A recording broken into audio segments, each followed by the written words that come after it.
All right, good morning. Happy to see you all here today. I can't see most of you, obviously, but we're happy to be here today. My name is Bill Fisher. I am a bankruptcy judge, federal bankruptcy judge in St. Paul. I'll explain a little bit more what that means in a little bit. And I'll be talking about, I'll be one of the presenters here talking about our topic today, which is careers in the law. And I'll let Judge Hoyos introduce himself. And good morning. It's an honor to be here. I serve as a judge in Minneapolis within the Fourth Judicial District. And David, will you introduce yourself? Yeah, hi, I'm David Tanabe. I'm a law clerk for Judge Fisher. I've been clerking for him for 2 years. So I'm an attorney licensed practice in Minnesota, but right now I exclusively work for Judge Fisher. And he'll explain more what a law clerk is in a little bit. And you'll learn, it's one of the careers you'll learn about. All right, David's going to run the slides for us, and if we can start whenever you're ready. As we're getting the slides on the screen, we're going to cover two different areas. There is civil law, which is really people suing each other, and when you get right down to it, people trying to get money from each other or businesses. And we've got criminal law, which are when somebody's accused of a crime, of course, and there's punishment involved. So we'll talk about each of those. All right, we can move along with the slides then. Okay, so just to be an attorney, first of all three of us here are attorneys. We all have an undergraduate degree. It takes 4 years. It can be any major. It doesn't matter what your major is in. You then have to take a test and apply to law schools, and you get a law degree. That takes 3 more years. And then you have to be admitted to the bar. And actually, I'll have Judge Hoyos talk a little bit about what that is, because he's actually on a board that determines who gets admitted to the bar, meaning who gets to practice as an attorney. Judge Hoyos, do you want to talk a little bit about that? Yeah, and so in order to practice in Minnesota and actually most states, you have to take the bar examination, which is a 2-day test. One day of the test is a multiple choice exam, and the other day of the test there's an essay portion of the exam. And there's also a character and fitness determination, which means, are you of sufficient character? Are you a good enough person to represent people in really important matters?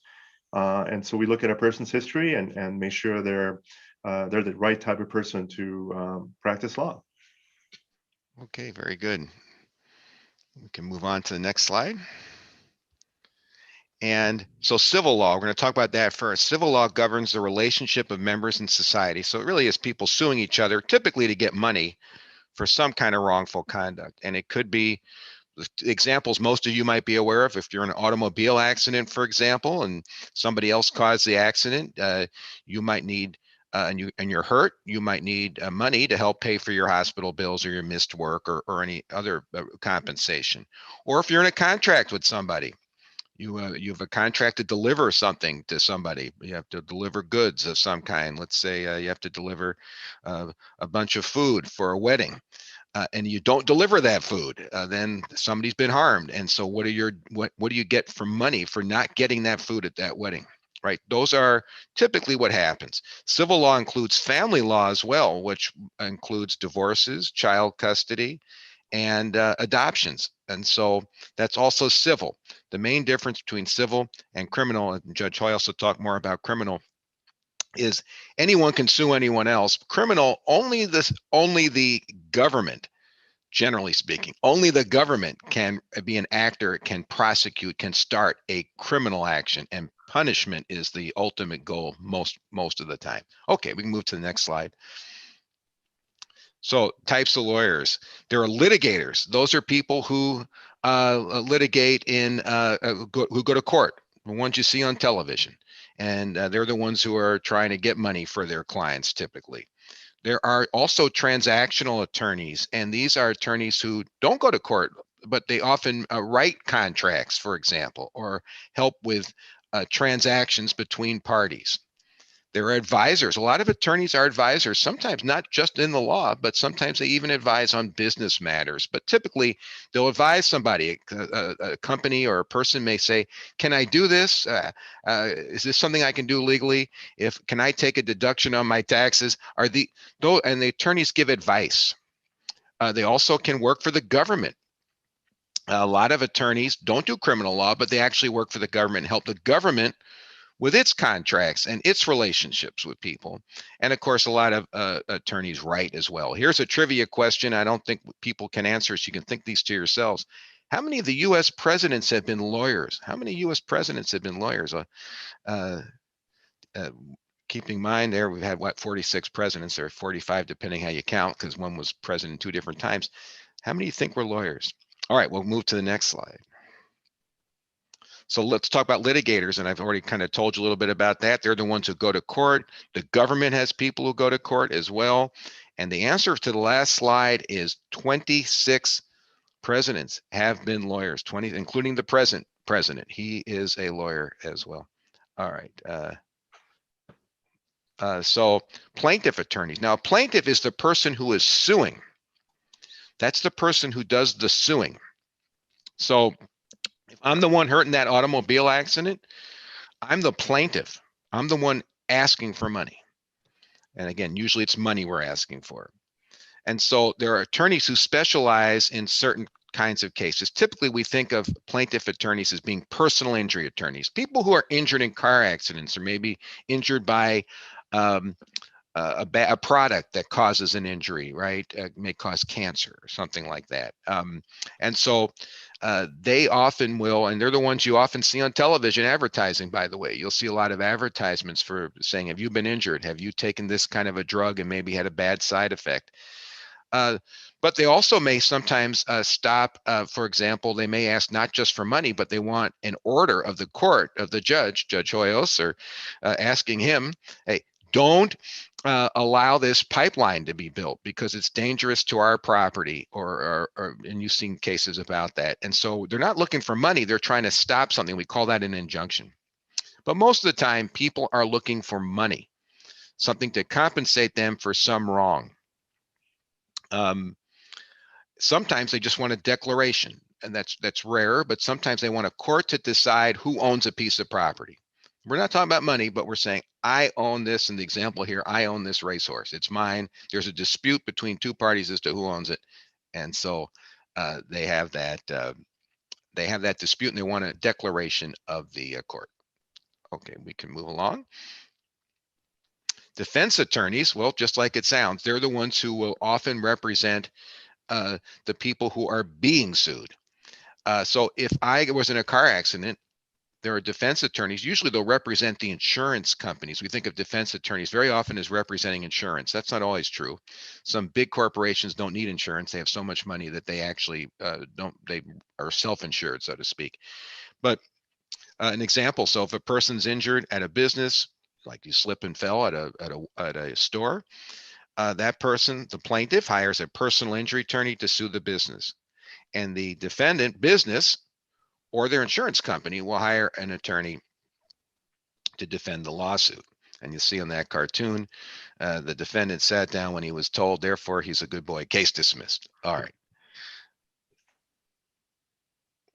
We can move along there. And transactional attorneys, I've talked a little bit about them as well. Transactional attorneys provide counsel and services regarding legal issues generated by individuals and businesses. So they don't go to court very often. There are a lot of attorneys who never go to court. For example, again, if you wanted to create a new business, I want to start a business, I want to start a restaurant. How do you may need an attorney to help you do that, because you may want to, you may want to incorporate, meaning you want to start a corporation.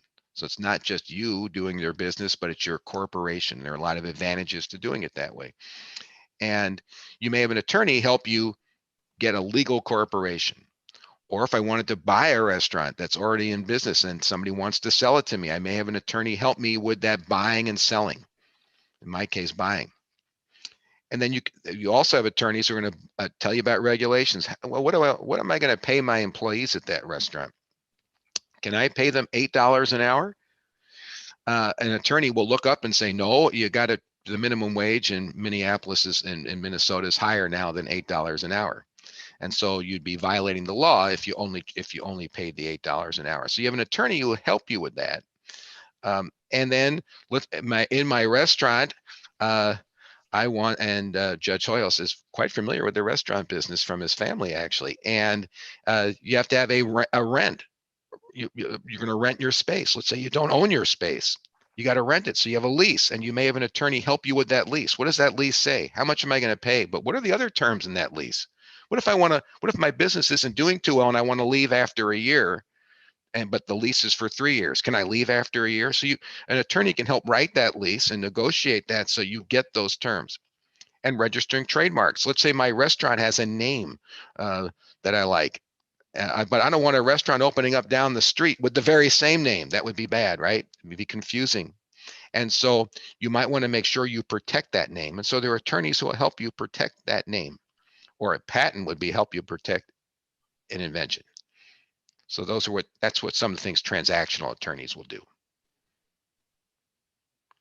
Drafting attorneys. So this relates to what we've just talked about in some ways, but it's not just for businesses. If you have a will that you need when you die, you want to make sure that your what you have, your property, goes to somebody in particular. Well, the law says it's going to go to people if you don't do a will. So if you wanted to leave everything you own to your dog, well, you better do a will, because the law is not going to let you leave things to your dog. And there are people who leave things to pets. So an attorney will help draft that will, make sure it's legal, so that when you die, your property goes to the people that you want it to go to. If you don't do it properly, then it won't work. And so you want to make sure it's done properly. So a lot of attorneys specialize just in that kind of a thing, drafting wills. They never go to court, but they'll help with wills or other documents that need to be drafted. Legal advisors. And again, you can see that quote there from President Lincoln: a lawyer's time and advice are stock in trade. And people and businesses need legal advice. And so sometimes it even goes beyond the law. Sometimes they'll also be advisors in helping even in the business area. But an example might be, what are the tax consequences of doing something? Can I do something in a way that I have to pay less taxes legally than I would if I did it a different way? And so an attorney might be able to help you structure a deal, and again, never go to court, so that I pay less taxes. And the government has many attorneys on staff who provide advice and legal guidance to governmental agencies, like the Department of Motor Vehicles. They have attorneys. Almost every governmental agency you can think of has attorneys. Sometimes they're in the Attorney General's office in our state, and they help the various agencies of our state. But the city of Minneapolis has attorneys. The city of St. Paul has attorneys who advise the city on what they can do. There are a lot of complex issues that government has, and they need attorneys to help them. And members of Congress and our state legislature also have attorneys that help them, because they also want to know the law. In fact, they need people to help them write laws. And attorneys are often involved in writing the very laws that ultimately other attorneys are going to have to deal with. So there are a lot of attorneys who work for the government as well. And there are attorneys who work for the President of the United States, and there are all kinds of governmental attorneys. Judge Fisher, there's also Yes. A lot of sports agents and agents for people in Hollywood and actors that are attorneys. And that's would you say that's part legal and part business, maybe, representation? I think that's right. Yes. So they maybe help those sports figures with their, well, David, you had some experience in a sports agency, didn't you? Yeah, I actually did. So yeah, one of the reasons I went to law school was, well, I can just tell my backstory. I was a professional hockey player from 18 to 28. I played in the National Hockey League for 9 years, and then spent a decade after that involved in hockey. And part of it was getting involved with developing players in high school and college and pro players. And yeah, so that led me into working for a sports agency for a couple of years and into law school. And but these days I'm in bankruptcy, and bankruptcy will likely be my path forward. And he raises a good point. A lot of people have unusual paths that get them to the law, and we'll talk a little bit more about that later as well. Well, why don't we, while we're talking about it, Judge Hoyos, why don't you explain how you got into the law, your past history? Well, that's a good question. So I went to high school here in the Twin Cities, and I really like social studies, and decided to go to college. I became a political science major, and I really liked studying government, and that got me interested in the law, the constitutional law. And then I decided to go to law school, and I attended law school in St. Paul at the William Mitchell College of Law. And there I became really interested in criminal law, and so my first job at a law school was as a public defender, defending people that could not afford a lawyer charged with crimes. And I really enjoyed being in the courtroom and trying cases and being in front of juries. Eventually, after doing that for 13 years, I became a prosecutor. I decided to go to the other side of criminal law, and we'll talk more about that in a little bit. Really enjoyed that, and after 9 years of doing that, I became a judge. And we'll talk more about those different types of careers Right. in a little bit. Okay, we can move on to the next slide.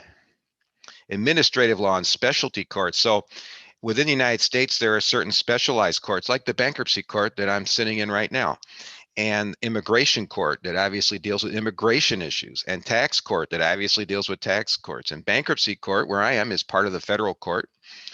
So it's part of the federal court system, meaning the United States of America, not the state of Minnesota. And we deal with bankruptcy issues, meaning issues when companies or people have trouble paying their debts. They file for bankruptcy and try to get relief or not have to pay those debts anymore. And or reorganize their debts so they can pay them out over a period of time, or pay part of them out over a period of time. And so there are a lot of attorneys, when more so recently, attorneys specialize in the area of civil law. It's rarer to find people who will take anything, because it's all very complicated. So there are bankruptcy attorneys who just appear in bankruptcy court for the most part. There are tax attorneys who only handle tax work. There are some who handle several different areas. That still exists, but there's also a lot of specialization. Even people who bring lawsuits are often in areas of specialization. Judge Hoyos' wife, for example, works in an area that's very specialized. She does laws. Well, you can say, what kind of specialty is that, Judge Hoyos, that she works in? She does a lot of workers' compensation cases. So if people are working in a job and they become injured, there's a special area of the law that deals with people that are injured while working, and it's called the workers' compensation system. And that's a specialty court like bankruptcy. Okay, next slide. Family law. Some lawyers work with families, and we often think of divorce, but that's not all it is. Adoption, and of course, child custody.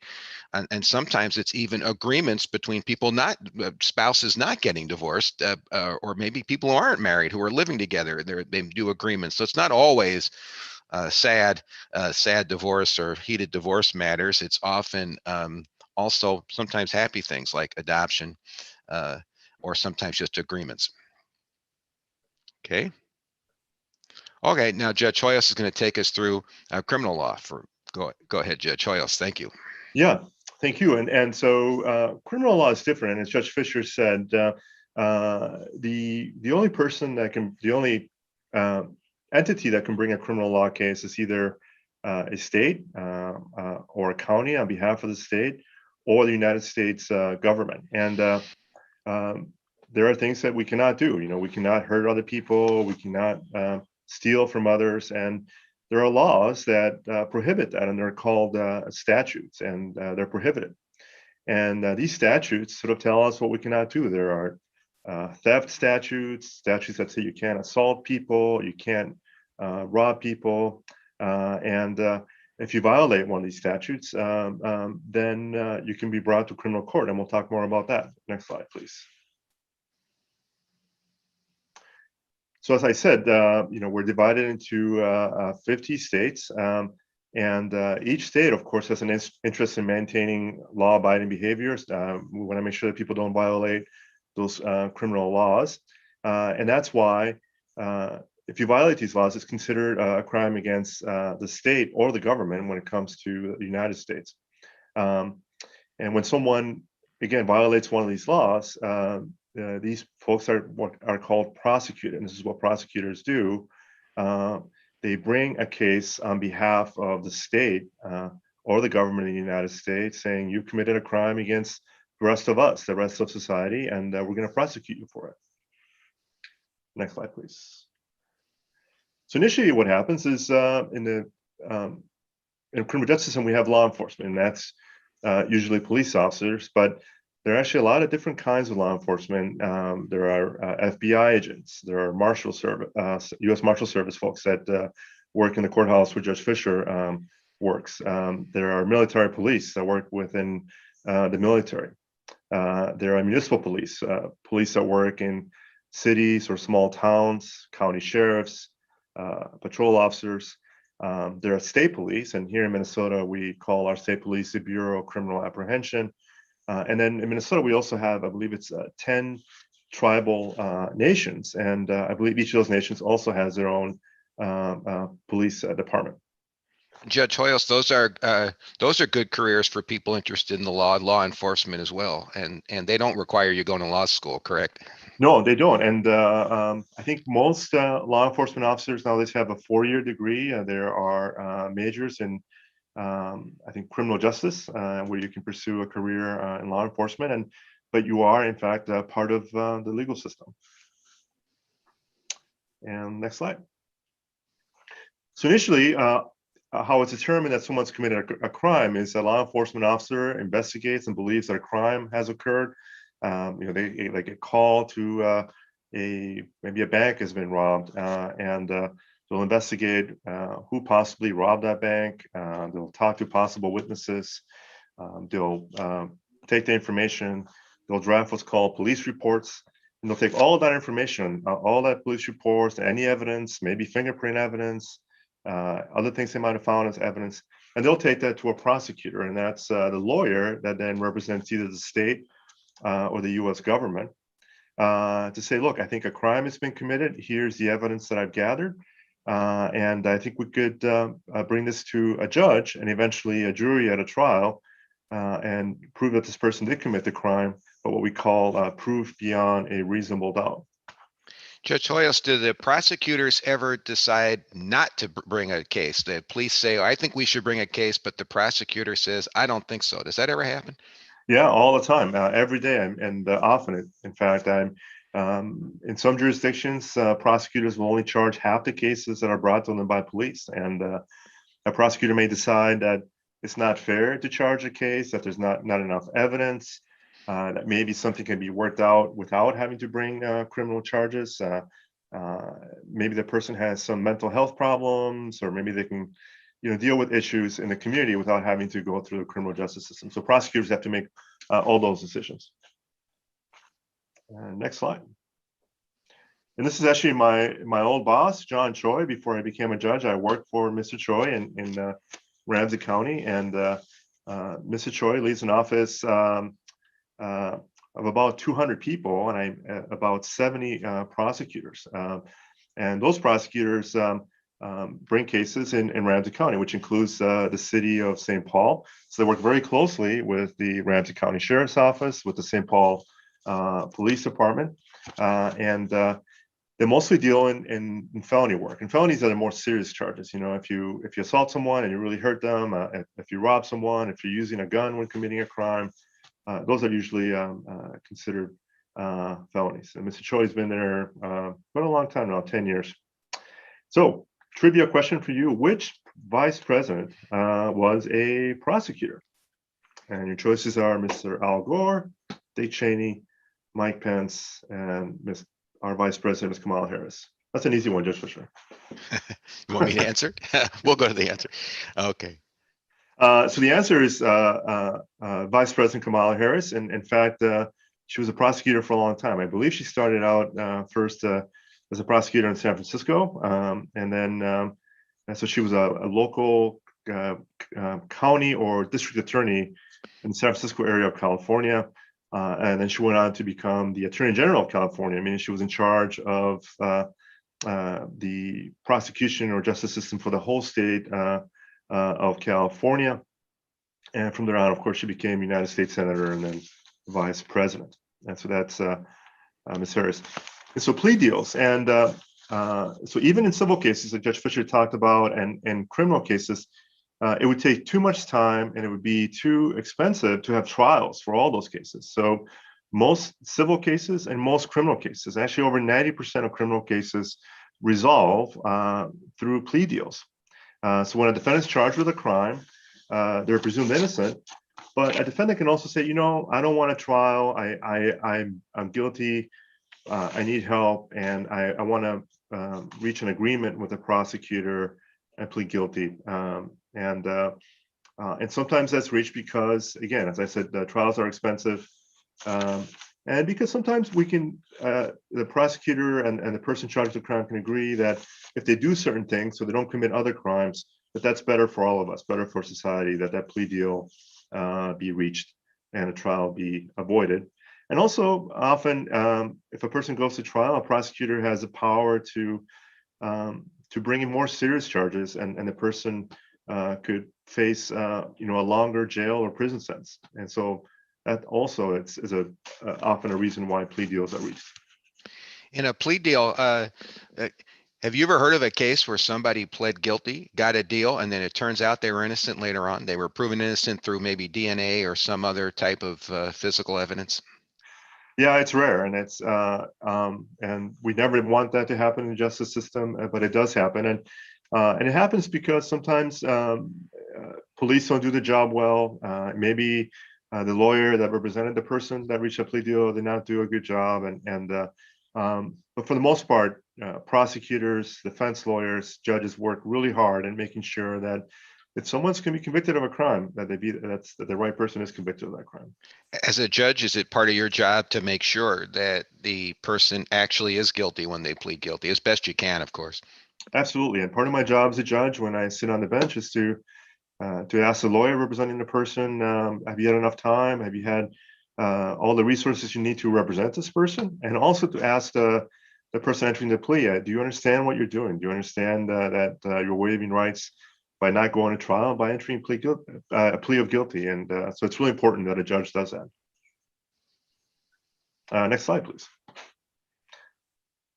So defense attorneys, and as I said, I was a defense attorney for 13 years, and it's a noble profession. We have the best system of justice, I believe, in the world here in the United States. And one of the reasons we have a good system of justice, it's not perfect by any means, is because we have defense attorneys, and defense attorneys are expected to do the job and represent people in a zealous manner. And zealous means that you have to be a very strong advocate for your client.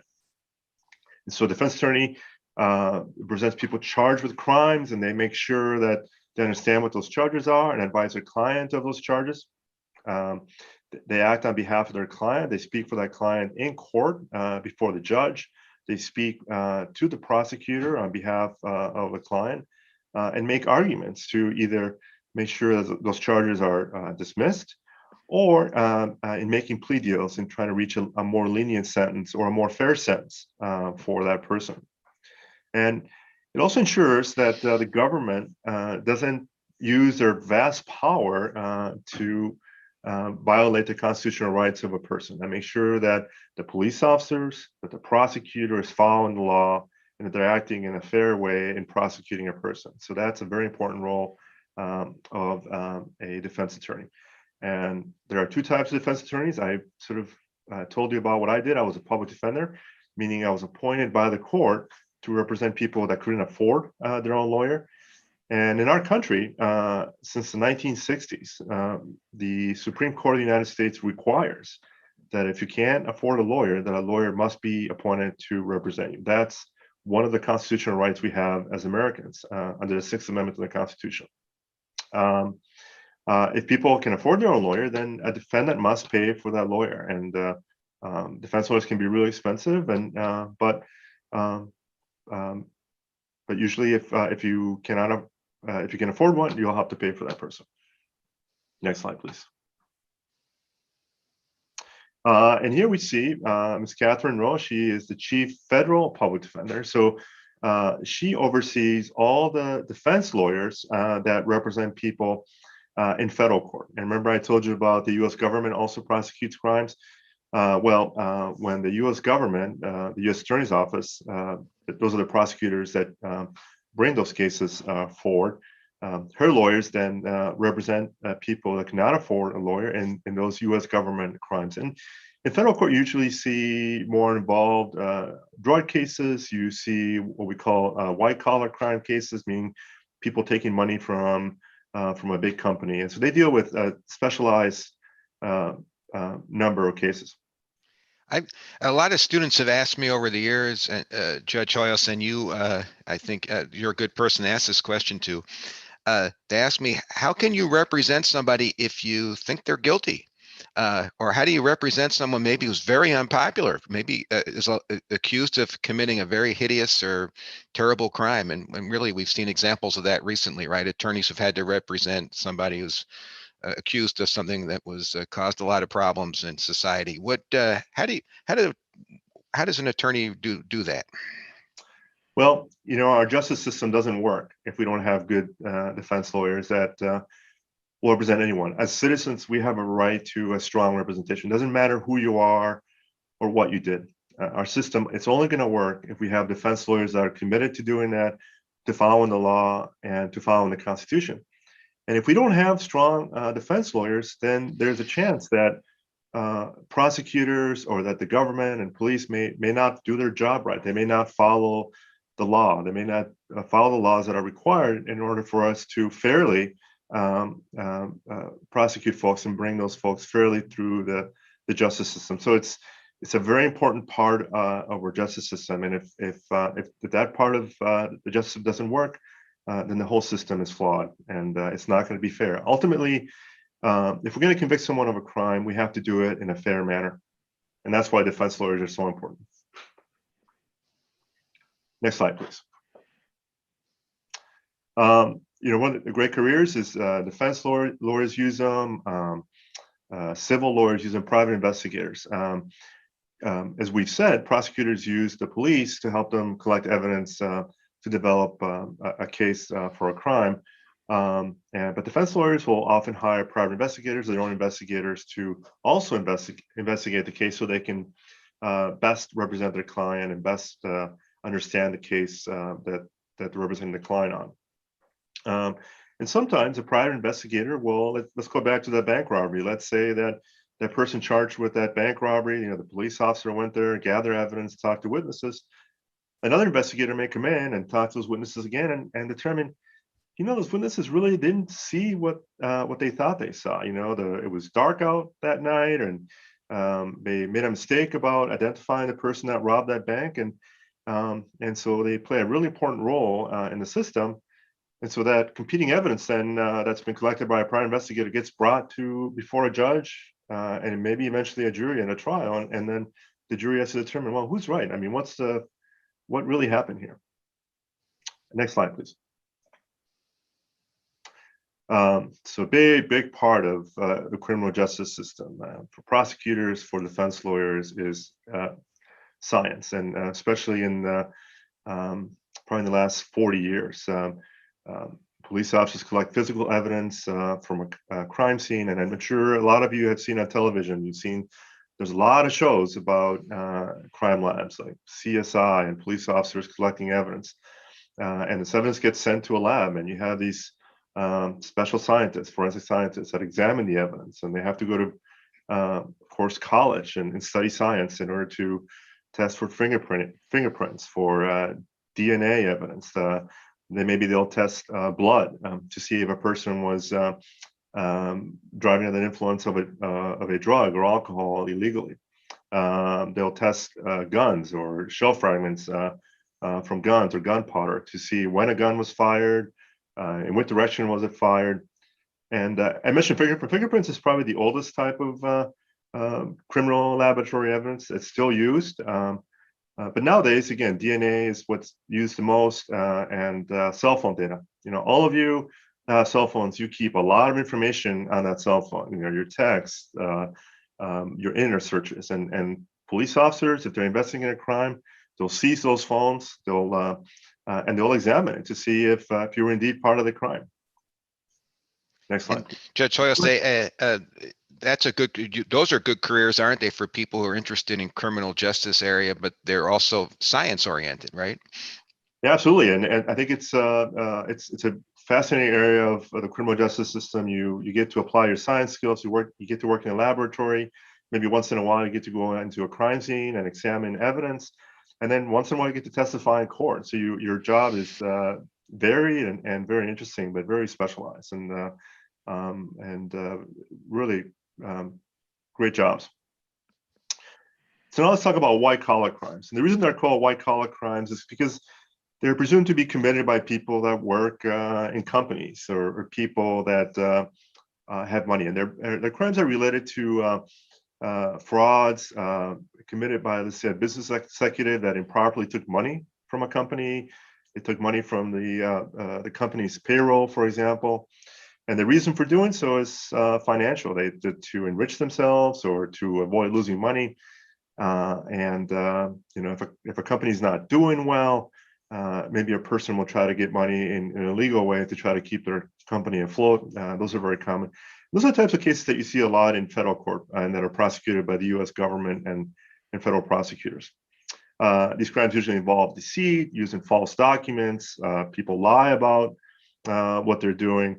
They don't really involve threatening people or assaulting people, but definitely using what we call deceit in order to for financial gain. So I talked about a bank robbery, and here we talk about a scheme to defraud investors, and maybe someone saying, "Hey, I've got this great opportunity for you. Buy this stock in this company," and the company doesn't really exist, and then people give this person money, thinking, "Oh, I'm going to make lots more money," and this person is acting in my best interest, and they really are not. They're just trying to cheat people out of their money. And those are the types of crimes that are called white collar crimes. Next slide, please. Another extremely important part of the criminal justice system is probation services. So if someone's convicted of a crime, most people don't usually go to prison or go to jail. They're placed on probation, meaning part of your sentence is we're gonna watch you for a few years. If you have a problem with overusing alcohol or using drugs, we're going to help you with that, and we're going to require that you be on probation and that you address that problem. And so you work with a probation officer to make sure that you stay out of trouble, that you don't commit a crime again. If you assaulted someone or you hurt someone, part of that probation is that you have no contact with that person, and you attend classes to sort of help you understand why is it that you committed that crime. Maybe you have issues with anger, or maybe you have issues with your mental health, and so part of probation is for you to get an education to understand why you did what you did, so you don't do it again, and so you become a better person for yourself, of course, but also for your family and others. Now, if someone violates the terms of probation, if they don't comply with those probation orders, which, by the way, are ordered by the court. So judges like myself and Judge Fisher order certain conditions that people must abide by when they're on probation. And if they don't abide by those conditions, if they don't follow those conditions, then they could be brought back before a judge for a probation violation. That could be, at that time, then face prison or another criminal conviction, or maybe a jail sentence. And so probation officers are the ones that enforce those rules, and they have to be people that usually have college degrees, and they're trained in maybe in a social work background, and they have to know about psychology, they have to know about different programs, and they have to be good with people because they're working with people that have gotten in trouble. They have to be people that are willing to help others, and so it means they work out of an office, but also they they go out in the community and work with people. They also go out and learn about different programs that are offered to help people. And so it's a very interesting job, fascinating job. Next slide, please. Or you can become a judge. And this is our chief judge here in Hennepin County. I work in Hennepin County as a judge.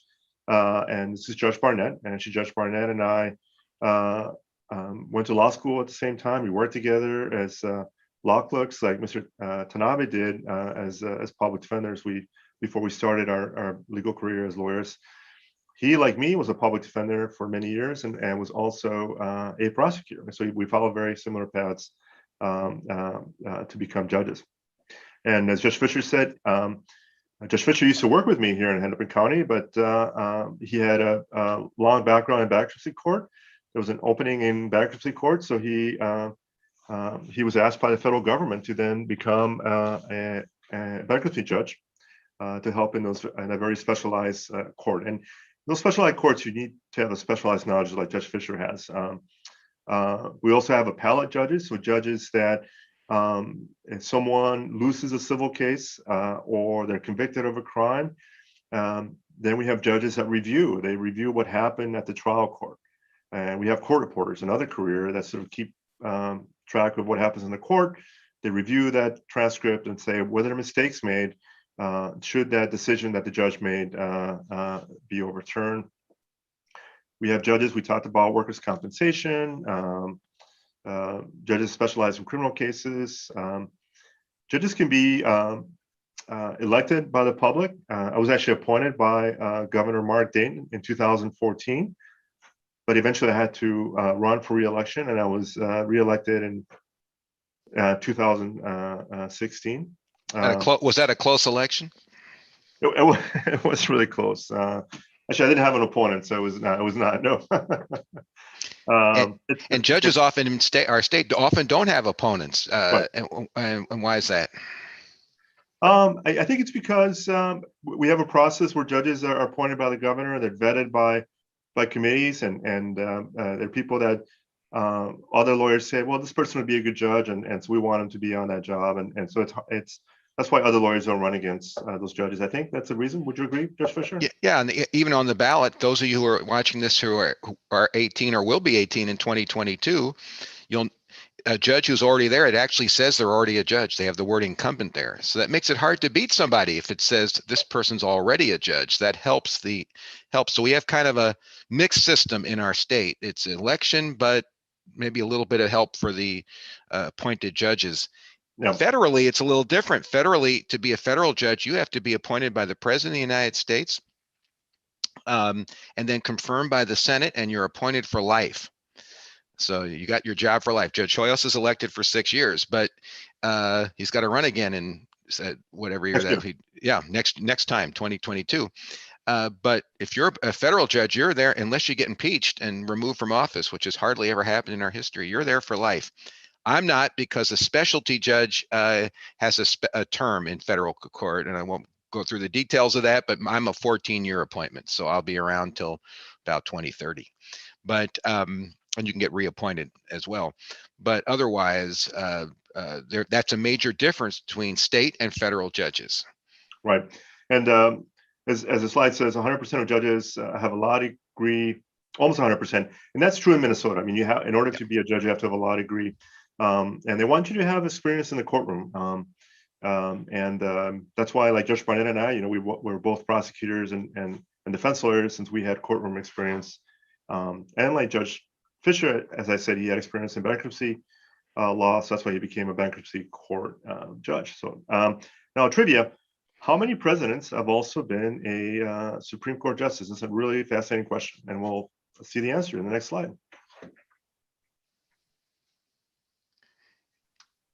So only one, right? Judge Fisher, go ahead. No, yeah, only one. Go ahead, Judge Hoyos, and then David will talk about law clerks when you're done with the answer. Yeah, so William Taft is the only person who has been both president of the United States and the Supreme Court. And there's always talk about former presidents becoming Supreme Court justice, but it hasn't really happened. Like President Barack Obama has talked about had been talked about to become Supreme Court justice, or anyway. But I really want to hear from David, and a very important part of our legal system, judicial law clerks. Yeah, great. A law clerk's primary job is to assist the judge in the performance of their duties. And so for me, that's trying to get to a just outcome. We have lots of things on the calendar. So my job usually entails looking out on the calendar a couple of days in advance, reviewing things, pointing out issues. That's really a big part of the job. We do conduct research for the judge. We draft orders and opinions. We are lawyers, but we don't make arguments in court or represent clients. So like judges, we're practicing lawyers and have law degrees and are admitted to the bar for the most part.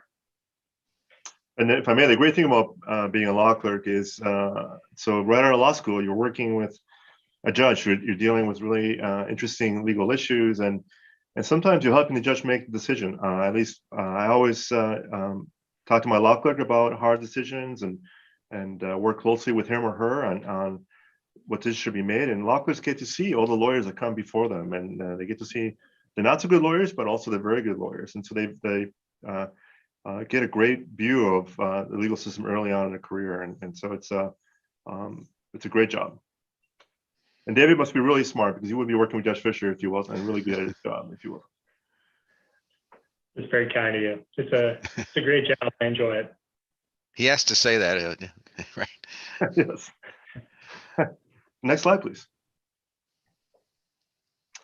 So, Judge Fisher, as you know, courts are, there's a lot of work to be done in courts, and there's a lot of people that help run our courts, and the judge is really only a small part of it. There are people that make sure people get summons to court, get notices to come to court.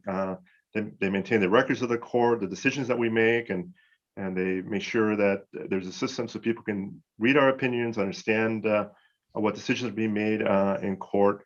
So there are clerks of court that do all those jobs and make sure that we have enough jurors for a jury trial, and make sure those potential jurors come to the courthouse. So here in Hennepin County, we have 63 judges. We're a big county, but we have about 500 other people that help us just run the court. So just imagine all the other people that are needed to make sure our court is operating. And those are all great jobs.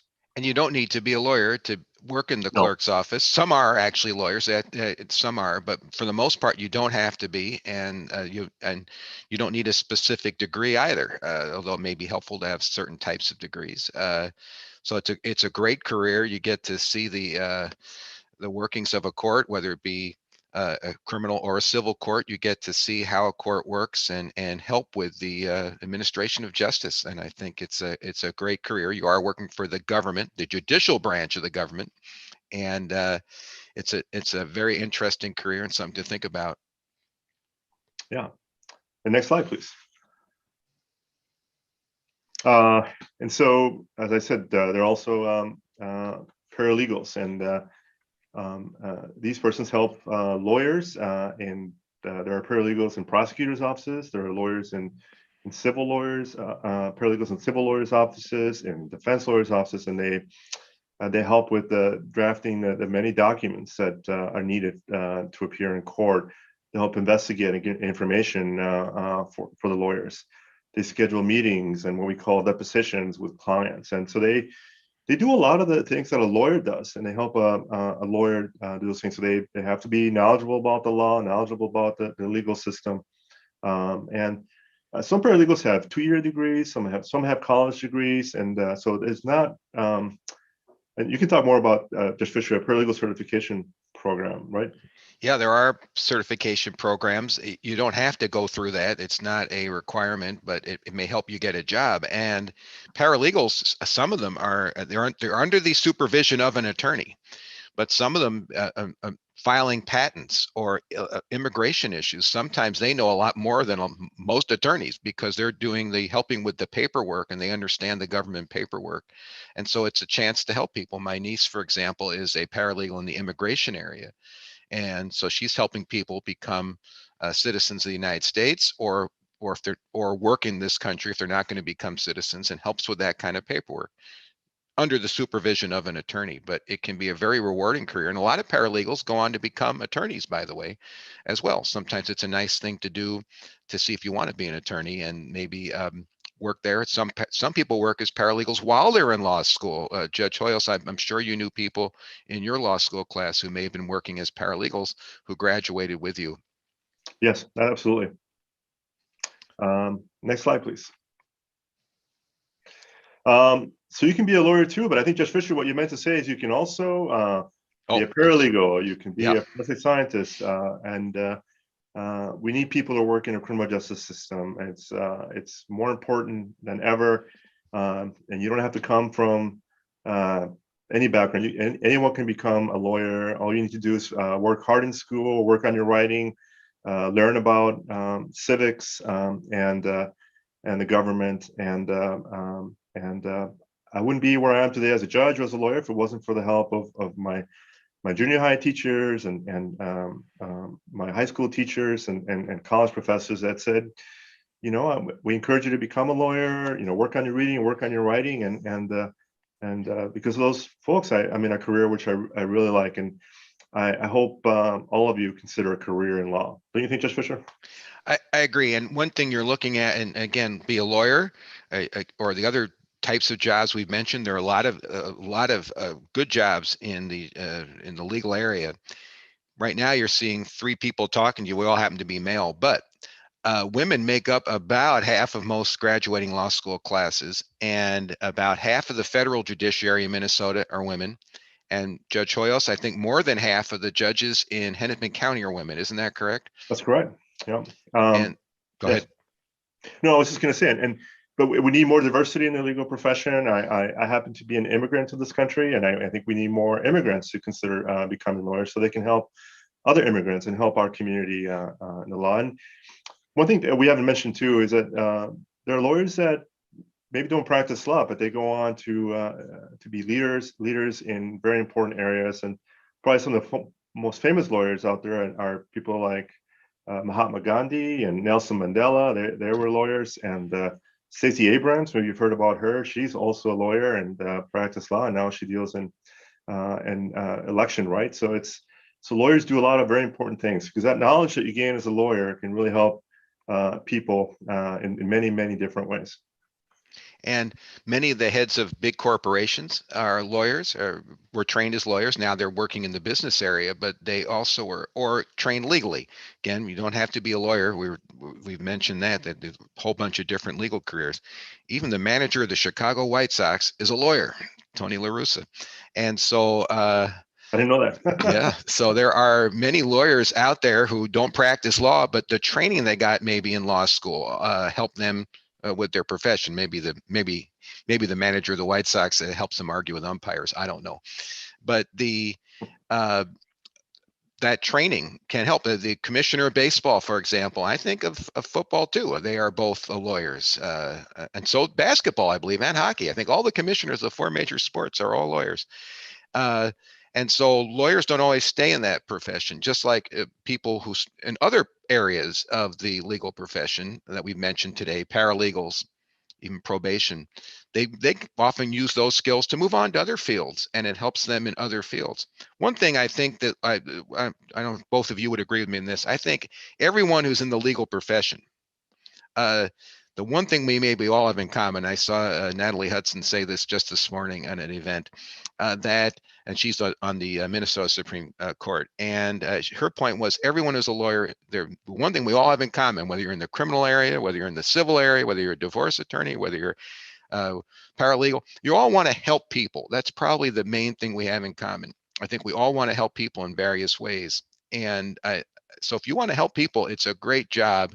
And by the way, even some of the lawyers who are getting paid lots of money to represent big corporations, a lot of them spend a lot of their time representing people for free. And they give a lot of their time and effort helping people who can't afford attorneys, because as Judge Hoyos said, if you're accused of a crime and you can't afford an attorney, you're going to get one. That's not true if you get sued, for example. or if you need to file bankruptcy because you can't pay your debts, and you may need an attorney, but you just can't pay for one. And luckily we have, in Minnesota in particular, we have a lot of people who are willing to volunteer their time, not just lawyers, but paralegals who volunteer their time, and investigators who volunteer their time. And Judge Hoyos, I'm sure you've seen even people, expert witnesses like DNA specialists who volunteer their time. And so I think in the field, do you agree with me? I think that serving people is the main thing we have in common.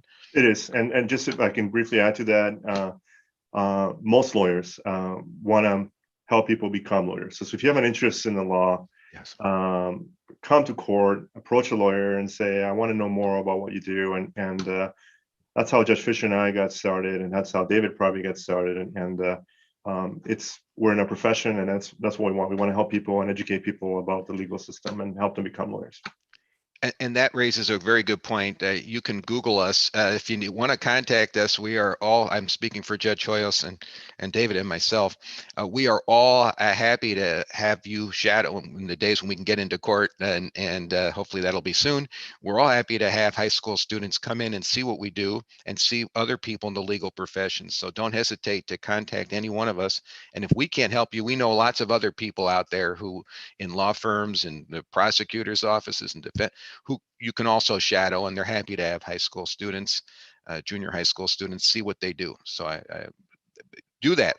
Look at what we do, and maybe that'll be something you'll be interested in. I think our time is about up. Right. So with that, I thank you all for watching this, and Judge Hoyos, thank you, and David, thank you. Yeah. Hey, thanks, Judge Fisher.